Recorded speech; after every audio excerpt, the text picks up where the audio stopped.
एक मच्छर दिखाओ 100 रुपए ले लो, नारा होता है हमारा।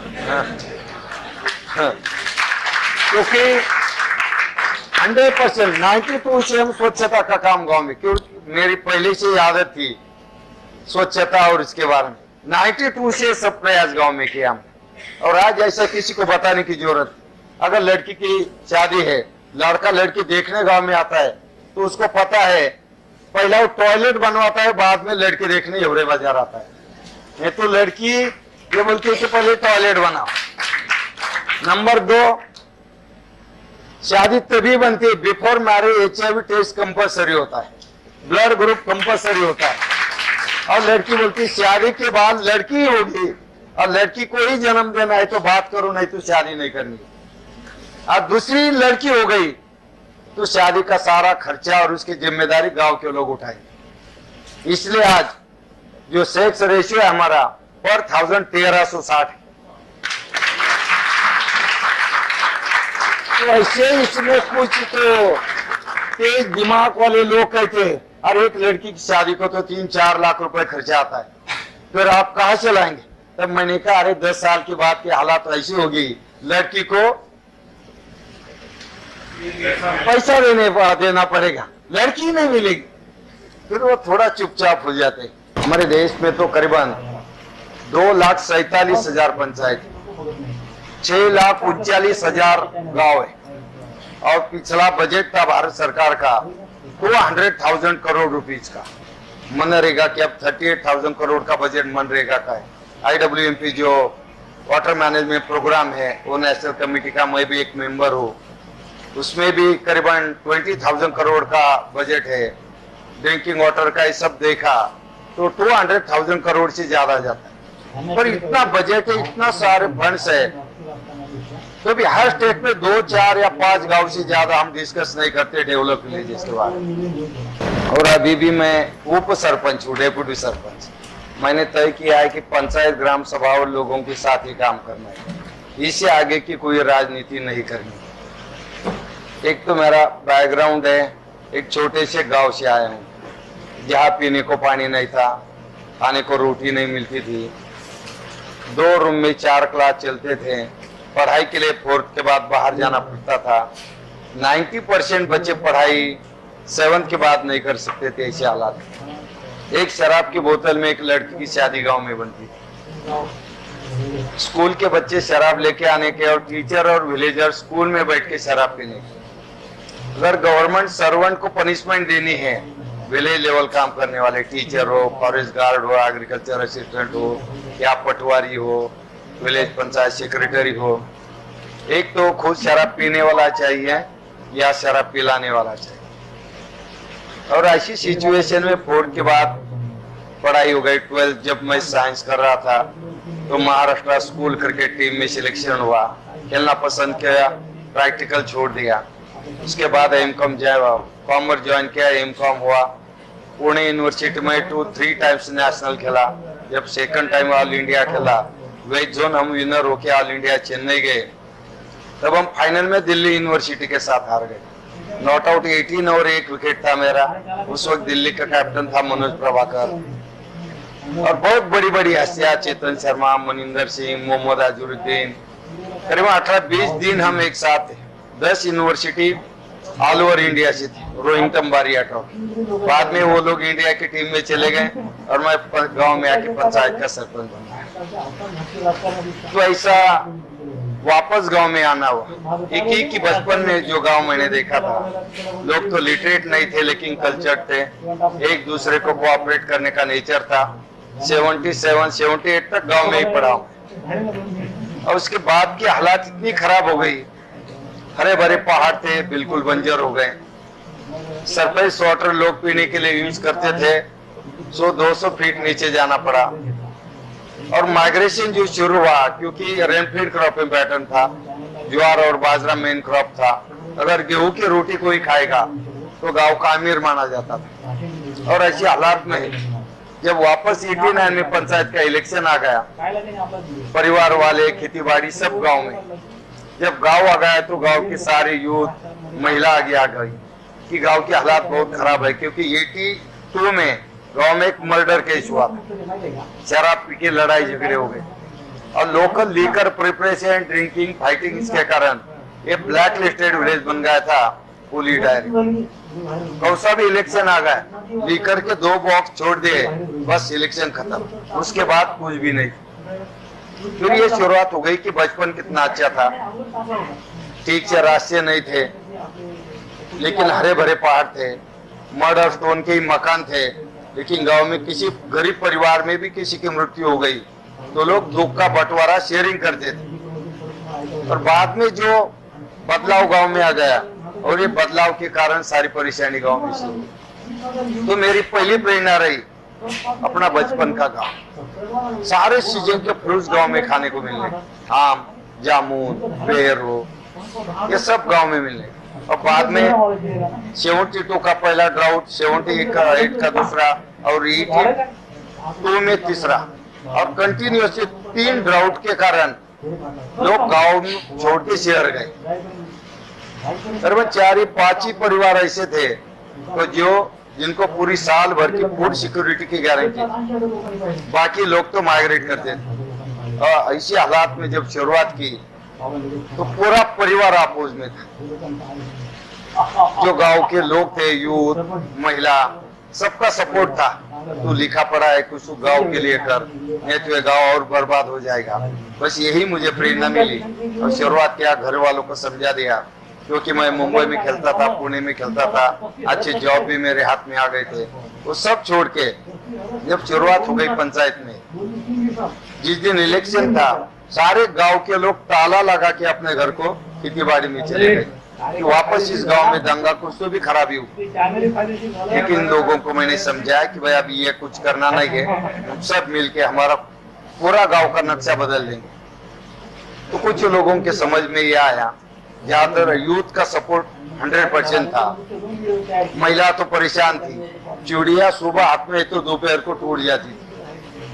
और जब शुरुआत हो गई और पंचायत का सरपंच निर्विरोध बन गया, देखिए सामने ऐसा कुछ नहीं था कि पंचायत में क्या काम करना है, पंचायत को स्कीम्स क्या है, फंडिंग कहाँ से मिलेगी, ऐसा कुछ विजन नहीं था, कोई एग्जाम्पल सामने नहीं था।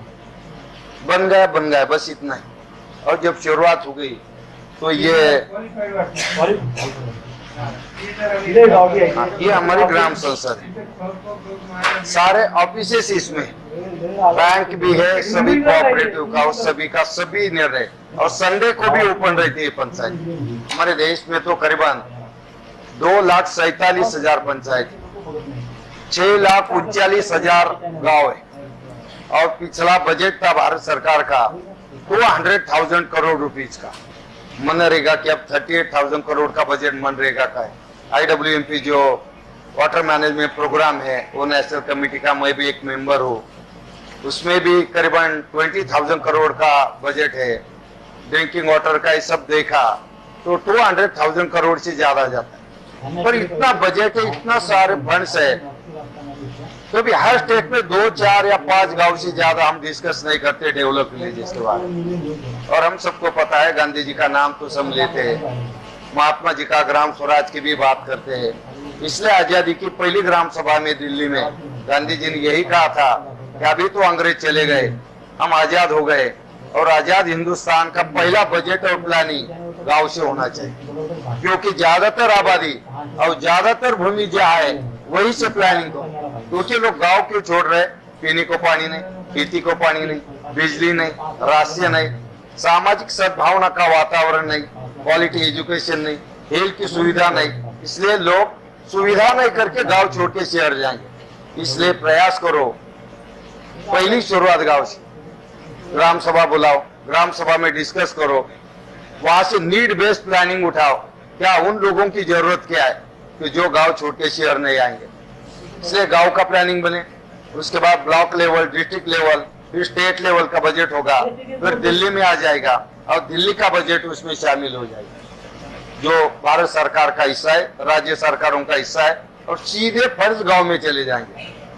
काम वही लोग करें, क्योंकि आजादी के माहौल में सारे लोग बेहोश हो गए थे। और उसी बेहोशी का फायदा अगर उठाएंगे तो ग्रामीण भारत में कुछ तो भी बदलाव आ सकता है। लेकिन दुर्भाग्यता से आज भी हम वो बेहोशी से बाहर नहीं आ रहे और ऐसा हुआ नहीं। फिर सारे निर्णय दिल्ली और राज्य सरकारों ने करना शुरू कर दिया। पैसा और प्लानिंग ऊपर से गांव में गया। गांव की नीड्स अलग है, गांव के प्रॉब्लम अलग है, गांव की सोच अलग है और ऊपर से जब प्लानिंग आया तो आज हम देख रहे इतना सारा बजट होके भी बदलाव नहीं आ रहा। सांसद का फंड है, विधायक का फंड है, फिर भी गांव आज भी उसी परेशानी में, उससे ज्यादा परेशानी। और आजादी मिल गई जब 70% या 75% लोग गांव में थे, 25 या 30% लोग शहरों में थे। शहर सुरक्षित थे, गांव आत्मनिर्भर थे, पैसा नहीं था लेकिन लोग रिसोर्स बेस्ड प्लानिंग गांव का काफी अच्छा था। नैसर्गिक साधन संपत्ति जो है वो संभाल के गांव के लोग आराम से जीते थे। पीने के पानी की परेशानी नहीं थी, भूखमारी नहीं थी, गरीबी थी लेकिन भूखमारी से लोग नहीं मरते थे। गांव गांव में घर घर में शराब उस वक्त नहीं थी लेकिन आज जैसा माहौल गांव में बन गया है ऐसे हालात नहीं थे। फिर इसके लिए जो प्लानिंग होना चाहिए वो प्लानिंग गांव से होना चाहिए, क्योंकि आज हमारे गांव में जो लोग गांव छोड़ के शहर गए थे करीबन 40 परिवार वापस गांव में आ गए। मुंबई का रोज का 2 लाख लीटर पानी हम लोगों ने बचा लिया और 40 में से 18 परिवार SC/ST कम्युनिटी के गरीब परिवार से।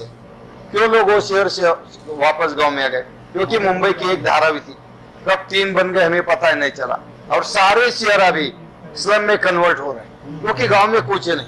गांव छोड़ के लोग आज भी शहर में आना जोर से शुरू है, लेकिन अर्बन टू रूरल ऐसा रिवर्स माइग्रेशन हमारे गांव में हुआ। हर जगह हो सकता है लेकिन जरूरत है वो लीडरशिप और वो लीडरशिप ढूंढने के कारण ही आज का ये प्रोग्राम है। मैं आप सबको मनपूर्वक शुभेच्छा देता हूँ। आपने तय किया देश और समाज के लिए काम करना, सही है। ये मिक्स ग्रुप है क्योंकि मेरे साथ भी बहुत फोर्स है। जब नितिन गडकरी साहब बीजेपी के प्रेसिडेंट रहे उस वक्त उन्होंने पूरे भारतवर्ष के सारे बीजेपी के MPs को बुलाया था और वह बात करने के लिए मुझे बुलाया था। 20 मिनट का अवसर, 20 मिनट में क्या बोलना है डेवलपमेंट के। जब शुरुआत की क्रिकेट की तो नवजोत सिंह सिद्धू MP थे उस वक्त, वो तालियां बजाने शुरू। बाद में मैंने इन्वायरमेंट का कहा, बिफोर 95 डेवलपमेंट के पहले ह्यूमन माइग्रेशन था, लोग गांव छोड़ के शहर जाते थे, फूड सिक्योरिटी और एम्प्लॉयमेंट गारंटी नहीं थी। तो अभी साउथ अफ्रीकन माइग्रेटरी बर्ड्स सितंबर में हमारे गांव में तालाबों के ऊपर आते, तो फिर वरुण गांधी साहब तालियां बजाने शुरू क्योंकि इन्वायरमेंट का बैकग्राउंड उनका है। और मैंने कहा कि हमारे गांव में एकमात्र मुस्लिम परिवार है, मस्जिद का निर्माण हम लोगों ने किया है। तो फिर शाहनवाज हुसैन साहब तालियां बजाने शुरू। फिर 1 घंटे तक डिस्कस चला। उस बीच में राहुल गांधी साहब ने उनकी यूथ ब्रिगेड के सामने भी बात करने दिल्ली बुलाया था। मैं इसलिए बता रहा हूँ कि सभी के साथ अच्छा रिलेशन। जो भूतपूर्व कृषि मंत्री शरद पवार साहब वो हमारे गांव में आके गए, सेना के नेता हो, सभी पार्टी के लोग आके गए। फौज भी था कि हमारे साथ आ जाओ, विधायक बनो, MP बनो, ये सब कुछ था। लेकिन मैंने तय किया कि कुछ नहीं करना। आंध्र प्रदेश के उस वक्त के 10 साल पहले की बात है, श्रीनिवास प्रसाद जो ग्रामीण विकास मंत्री कांग्रेस आई के प्रेसिडेंट, जब महाराष्ट्र का लास्ट टाइम का चुनाव शुरू हुआ था, वो गांव में आ गई। सारा देखने के बाद मुझे कहा, अरे आप तो सरपंच क्यों बने रहे, आपको तो MLA बनना चाहिए। मैं अभी भी मैम के साथ बात करता हूँ, आप कांग्रेस के कैंडिडेट बने। मैंने कहा नहीं, कोई राजनीति नहीं करनी है मुझे, जो करना है तो ग्राम सभा, पंचायत के राज और गांव में मूवमेंट बने, इसलिए मुझे काम करना है। मैंने तय किया कोई आगे की राजनीति नहीं। वो पेपर न्यूज भी आ गई थी, फिर परेशानी भी उठानी पड़ी क्योंकि डर लगता है कुछ लोगों को ये आगे आके कॉम्पिटिटर ना बन जाए। अब इससे गाँव में बहुत परेशानी हुई थी, लेकिन ये सब परेशानी उठाते एक तो गाँव बन गए। अभी महाराष्ट्र में जो स्टेट लेवल कमेटी है, जो अगस्त क्रांति दिन की गोल्डन जुबली 92 से शुरू हुई थी भारतवर्ष में, तब अग्रणी स्वतंत्र सेनानी अच्युतराव जी पटवर्धन जिन्होंने एक सुझाव रखा था, रालेगांव सिद्धि में जो अन्ना जी ने प्रयास किया है, उससे लेके महाराष्ट्र के हर ब्लॉक में एक मॉडल विलेज, और वो 94 में शुरू हुआ प्रोग्राम। तो वही प्रोग्राम में मैं शामिल हुआ था, मेरा गांव था, और 5 साल का प्लानिंग था हमारा, 95-2000।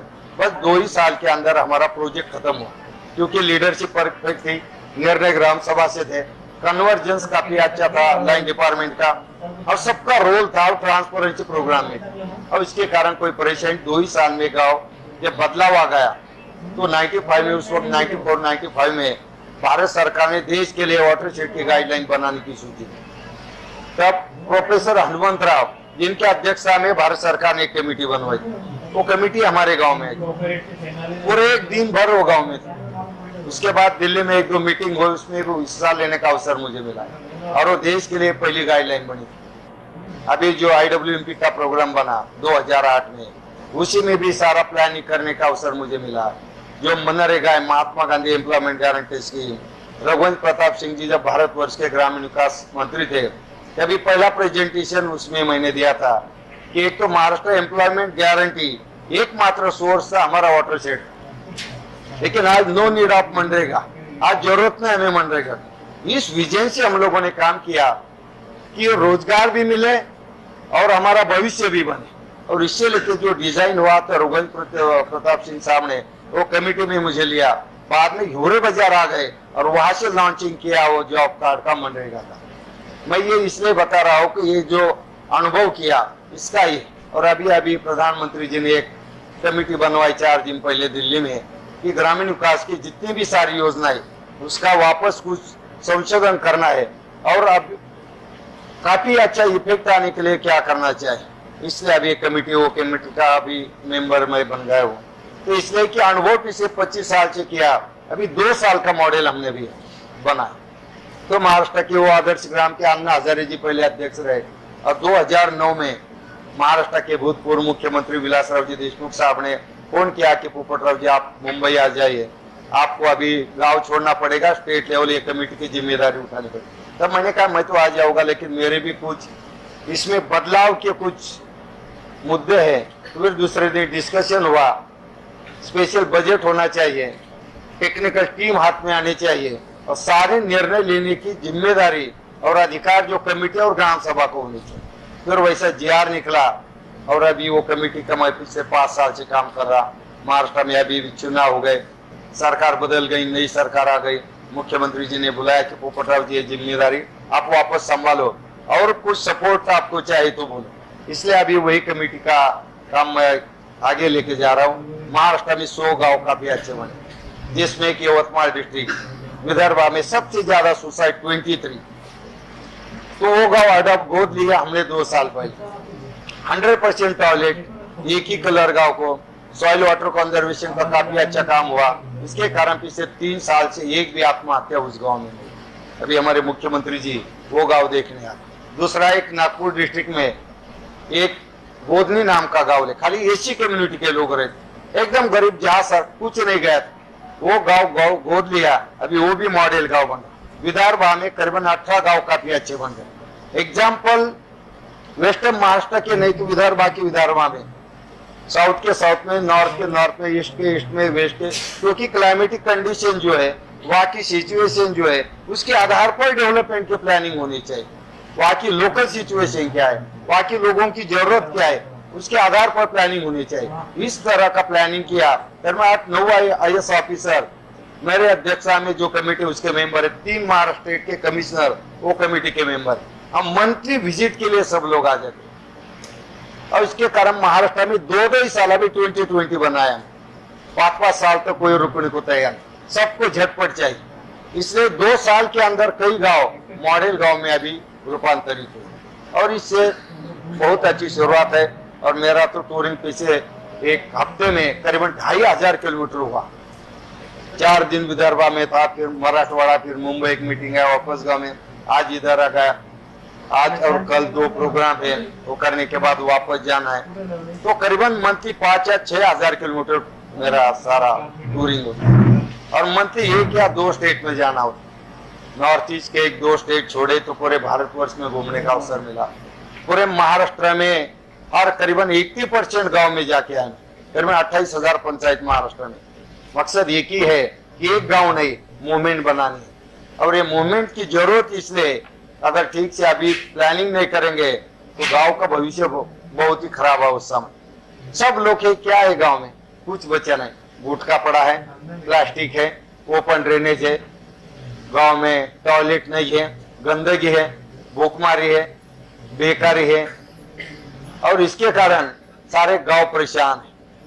तो ये प्रयास किया है कि एक गांव तो हो गया, हमें मूवमेंट की जरूरत, इसलिए ये प्रयास हमने, ये संसद भवन है हमारा, और इसमें करीबन 1.5 लाख रुपए का कंट्रीब्यूशन गांव के लोगों का है, क्योंकि ग्राम सभा जो नवंबर 89 में पंचायत का सरपंच बन गया, और 3-4 महीने गांव में ही नहीं रहा।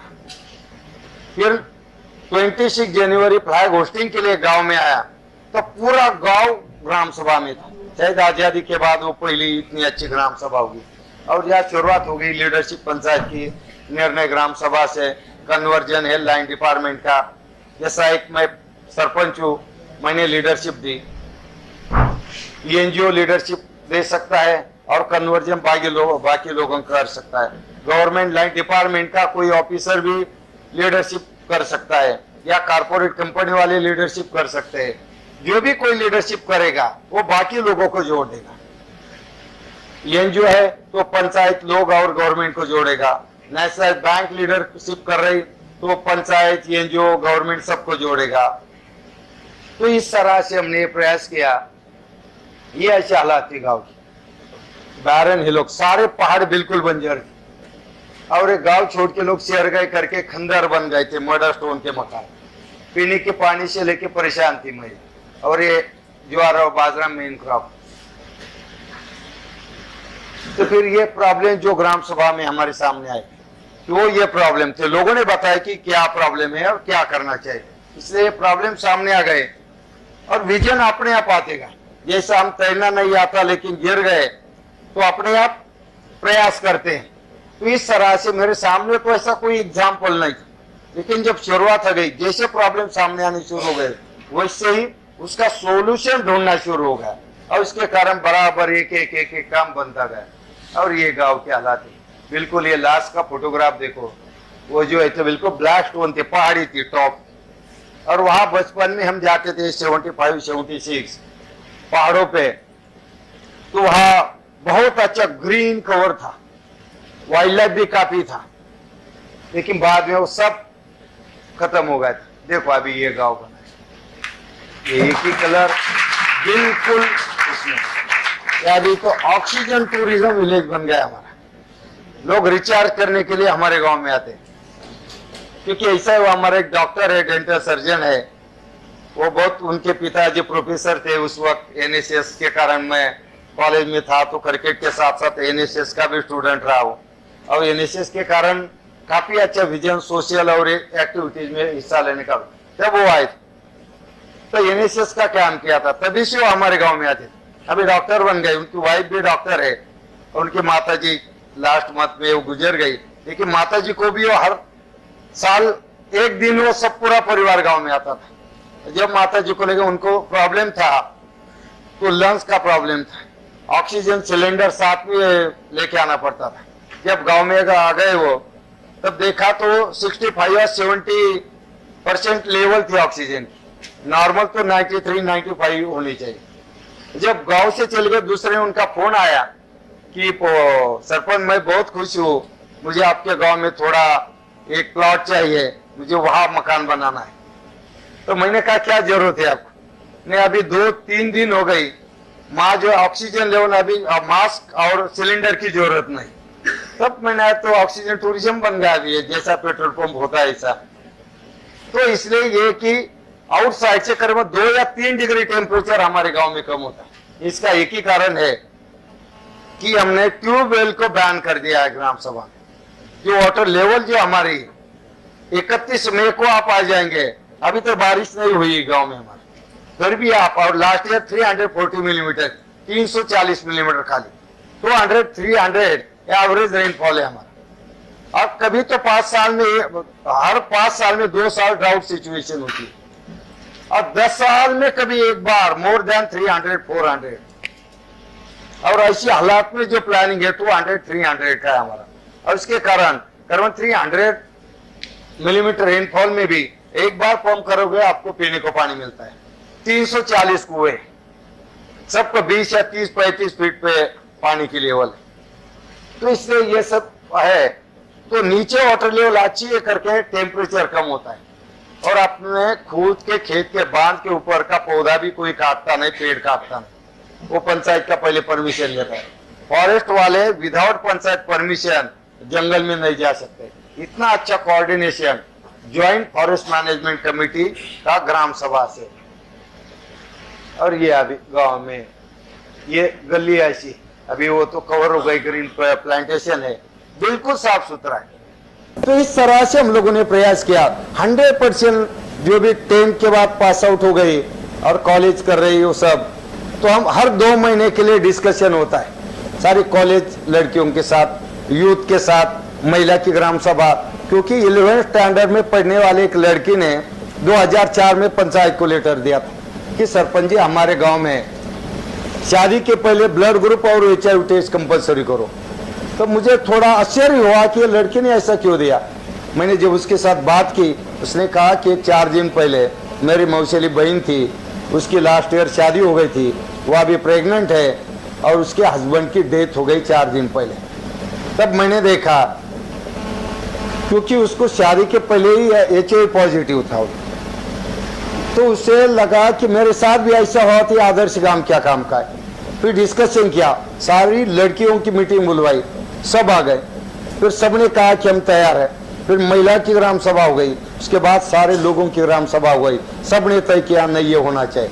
तो 2004 से अभी ये करते। इसका फायदा ये हुआ कि हिवरे बाजार में जो निर्णय लिए जाते हैं, इसे काफी अच्छा सपोर्ट यूथ और लड़कियों का मिला करके हम ये सब कर सके। इसलिए ये प्रयास ये गांव क्लीन और सब साफ सुथरा रखने के लिए। और ये देखो, ये प्राइमरी स्कूल 1 नंबर का, आंगनवाड़ी केंद्र है, एक अच्छा जिम है गांव में। और ये टॉयलेट देखो, लड़का है अंदर बैठा छोटा, एंजॉय कर रहा हो टॉयलेट अभी। क्योंकि गांव में ऐसी हालात होती है, छोटे बच्चे टॉयलेट में बैठना पसंद नहीं करते, डोर बंद किया तो डर लगता है उनके करके, वो रास्ते के ऊपर बैठते। तो हमने ऐसा एक छोटा सा टॉयलेट बनाया, उसका एक थोड़ा सा स्पैन है, और जब अंदर बैठ गए तो आराम से बाहर ट्रांसपेरेंट नेट भी बना हुआ, बस वहां बिठा दिया। और जब देखता है बाहर बच्चे भी खेल रहे तो आराम से एंजॉय करता है। उसको यह आदत लग गई, यह आदत लग गई। फिर 1st से लेकर 10th तक कंपल्सरी है। और इसका फायदा ये हुआ, नहीं तो 92 में 92 93 में 100% टॉयलेट बनवाए थे हमने, लेकिन 95% लोगों ने यूज नहीं किया। क्योंकि गांव की साइकोलॉजी बहुत अलग होती, अरे नहीं ऐसा नहीं, टॉयलेट घर में टॉयलेट ये पसंद नहीं है। फिर आंगनवाड़ी से शुरुआत हो गई। फिर 1st से लेकर 10th तक मेरी लड़की भी अभी वो TY environmental science pass out हो गई, अभी पुणे यूनिवर्सिटी में MSc एनवायरमेंटल कर रही। लड़का भी BSc एग्री 2nd ईयर कर रहा। दोनों की पढ़ाई 10th तक गाँव में हो गई। मैं गाँव में रहता हूँ, मेरे लड़कों सारे घर के जो लोग हैं उनकी भी पढ़ाई बच्चों की गांव में हो गई। मेरी वाइफ प्राइमरी टीचर है गवर्नमेंट स्कूल में, गांव में ही रहता हूँ मैं, कहीं बाहर नहीं। हमारे कुछ दोस्त है, अरे तू तो खुद का करियर खराब कर दिया, और लड़कों बच्चों का क्यों खराब कर रहा है, उसको पढ़ाई के लिए कहीं बाहर भेज दे। मैंने कहा नहीं यार, बाहर क्या भेजना है, तो गाँव में जो अभी बना है उनको भी उसका ज्ञान होना चाहिए कि क्या क्या हुआ है। तो मेरे लड़के जब जिस दिन हर क्लास का एक दिन होता है गांव साफ करने के लिए, तो जिस दिन मेरे बच्चों का है वो सबसे आगे चलते थे।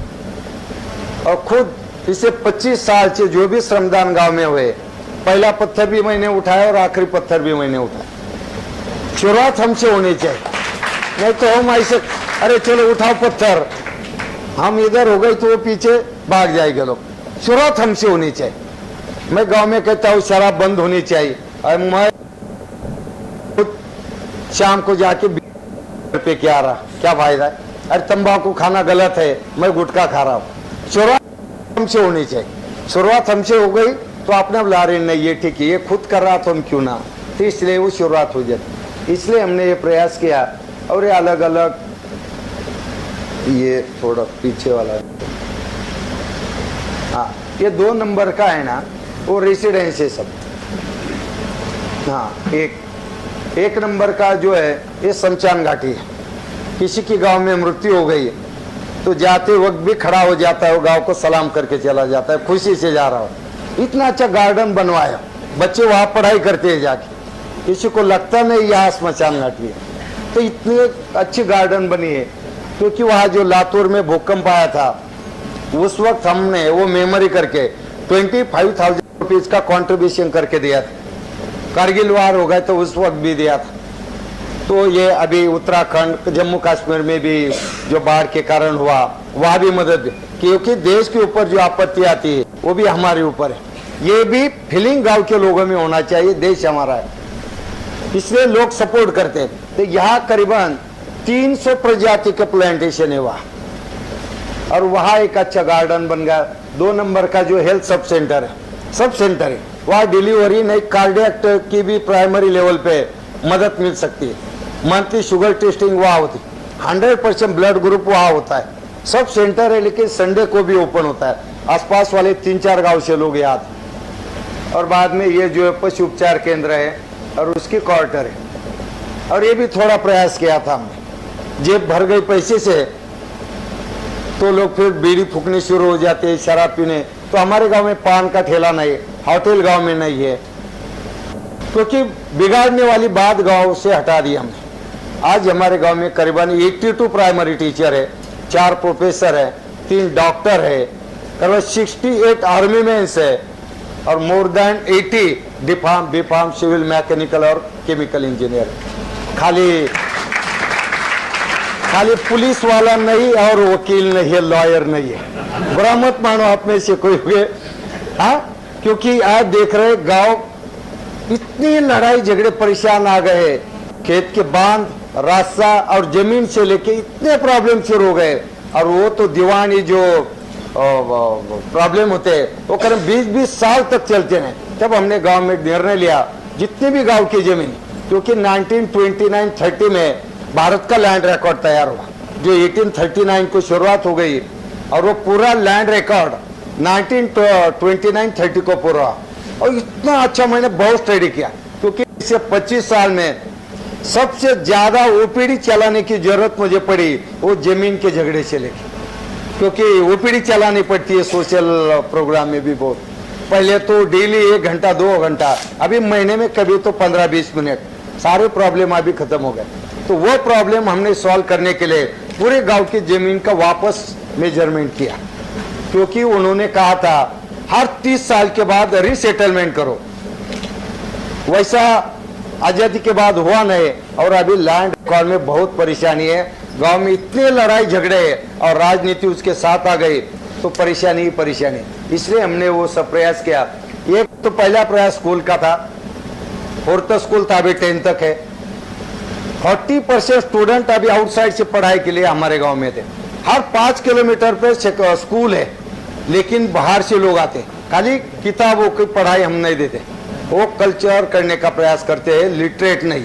ये देश हमारा है, समाज हमारा है, गांव है, सीड बैंक है हमारी, नर्सरी है, सैनिटेशन का प्रोग्राम है, व्यसन मुक्ति का प्रोग्राम है, जेंडर इश्यूज है, वो सब 1st से लेकर 10th तक करते। अभी जून से हमने नया एक प्रोग्राम शुरू किया है, जैसा कुरान हो, बाइबल हो, धम्म हो, जैन तत्वज्ञान हो और हिंदू तत्वज्ञान है। इसके छोटे छोटे बुलेट पॉइंट से लेके किताबें बनवाई। अगर हमें पता नहीं मेरा धर्म क्या है तो हम ये लड़ाई क्यों कर रहे हैं? यार देखो कि दुनिया में सबसे बड़ी कम्युनिटी जो है ईसाई कम्युनिटी।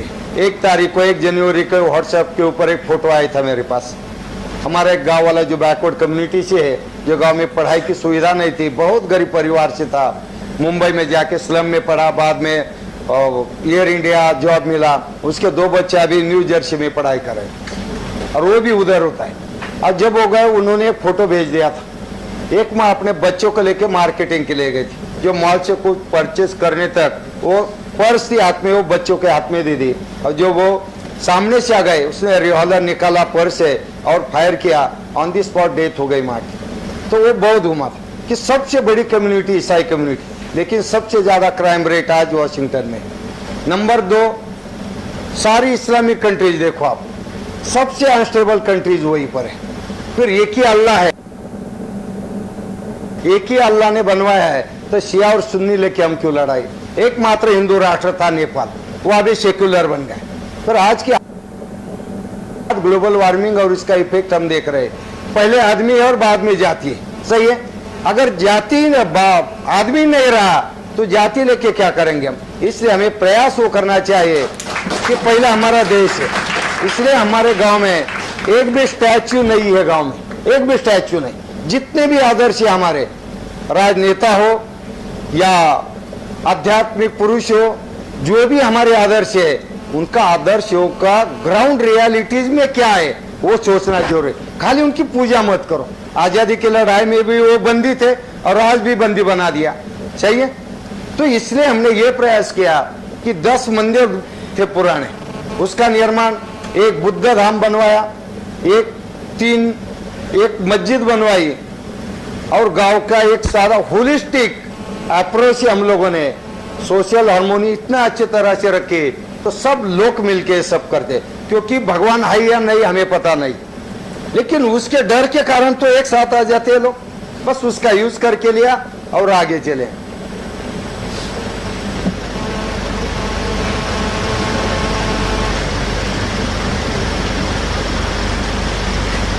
ये स्कूल से शुरुआत हुई, ये 1 नंबर का देखो पिक्चर, 2 रूम थी, बारिश आ गई, छुट्टी, और अभी ऐसा है कि काफी अच्छा स्कूल बना। बीच में मैं IIT चेन्नई गया था प्रोग्राम के लिए, और दूसरे दिन स्वामीनाथन सर के पास मिलने गया था फाउंडेशन, तब वहाँ तो उन्होंने एक चेक दिया, वो राज्यसभा के सांसद, तो उन्होंने दिया कि पोपटराव जी ऐसा करो, 25 लाख रुपए जहाँ खर्च करना है करो। तो स्कूल की बिल्डिंग के लिए हमने वो यूज किया, क्योंकि हमारा सेकेंडरी स्कूल है, NGO चलाती है, फंडिंग सपोर्ट गवर्नमेंट करती है महाराष्ट्र। और जो काम किया है, जब अपॉइंट टीचर करना है तो आपसे कोई डोनेशन नहीं लेंगे, आपको नौकरी से नहीं निकालेंगे, लेकिन आपको गांव में रहना कंपलसरी है, और 11 से 5 कुछ सोशल है तो उसमें हिस्सा लेना पड़ेगा, और टीचर के संगठन के आप मेंबर नहीं बनेंगे।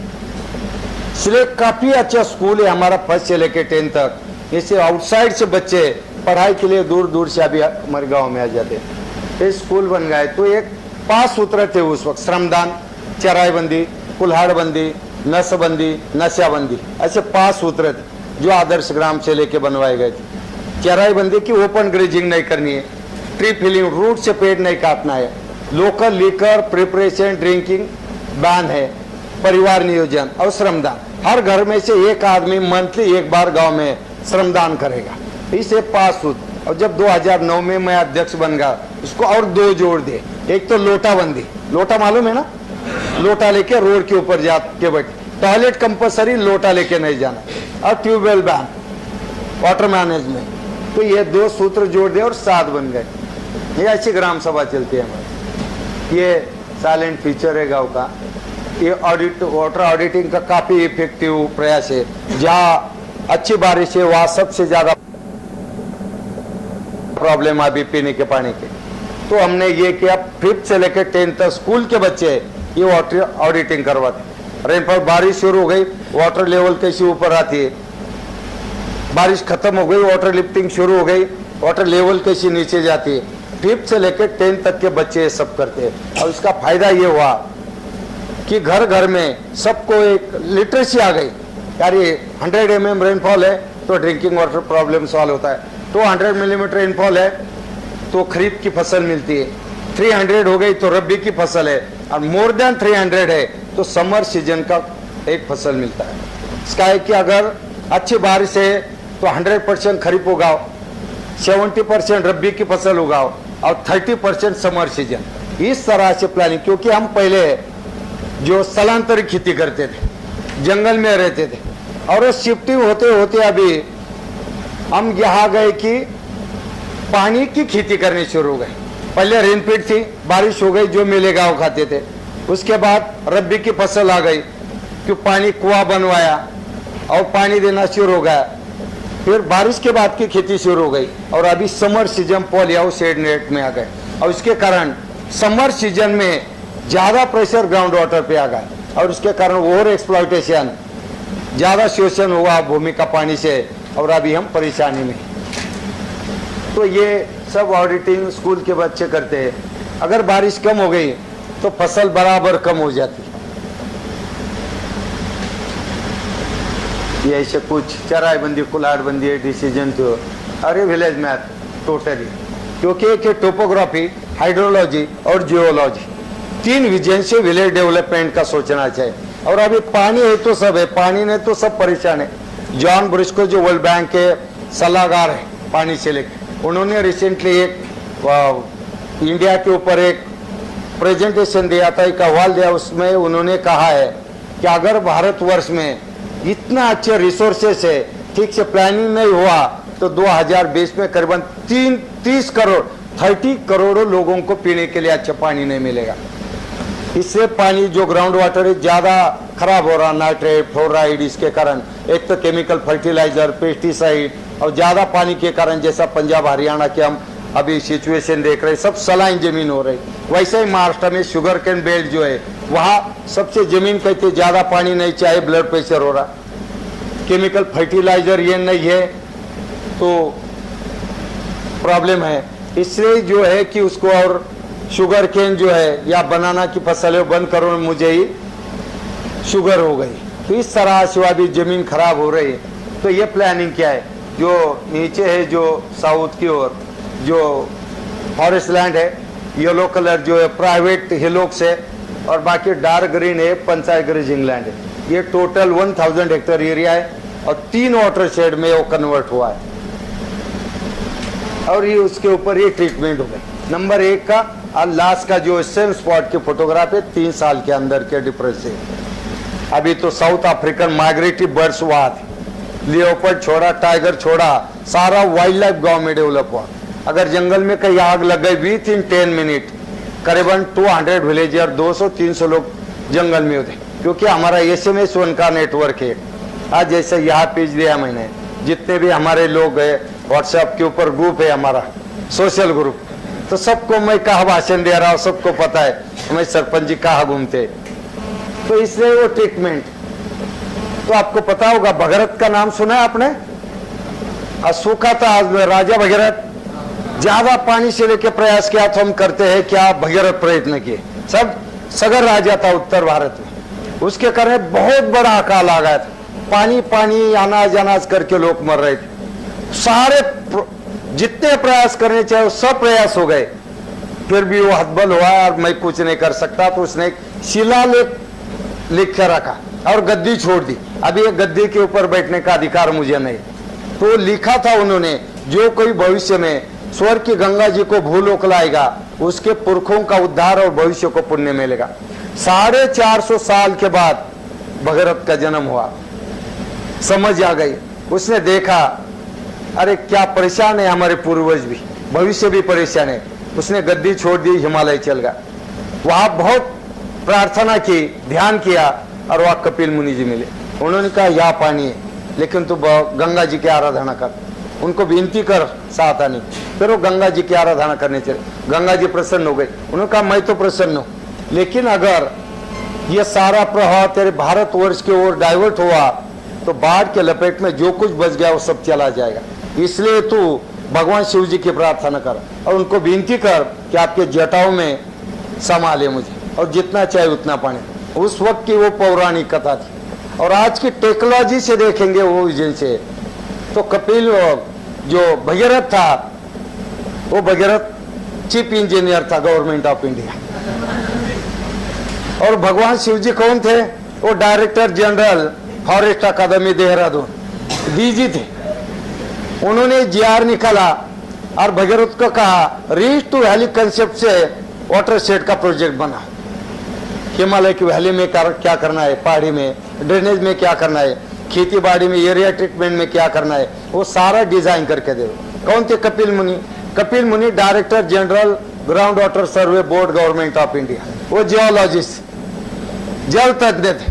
उन्होंने जमीन के नीचे कहा पानी है देखा, गंगा जी जल देवता थी, कुआं बनवाया, पानी मिल गया तो हम एक पूरम पुली का नैवेद्य देके पूजा करते हैं कुएं का। सही है। आज भी गंगा जी में नहाने के बाद हम पवित्र हो जाते हैं।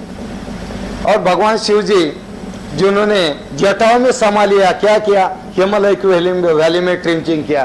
जो प्रयास ये किया ना, पहाड़ों का पानी पहाड़ों में, ड्रेनेज का ड्रेनेज में, खेत का खेत में, ये टेक्नोलॉजी और पौराणिक कथा ऐसी थी। इससे ये प्रयास हमने किया और अभी कोई परेशान नहीं। ये गली प्लग, ये ऐसा लाज देखो, कुआ इस तरह से भरा होता है। एक बूंद भी इधर जो रन ऑफ है बिल्कुल स्टॉप कर दिया, रिचार्ज कर दिया, और जो पानी जमीन के अंदर गया वो ठीक से यूज किया उसको।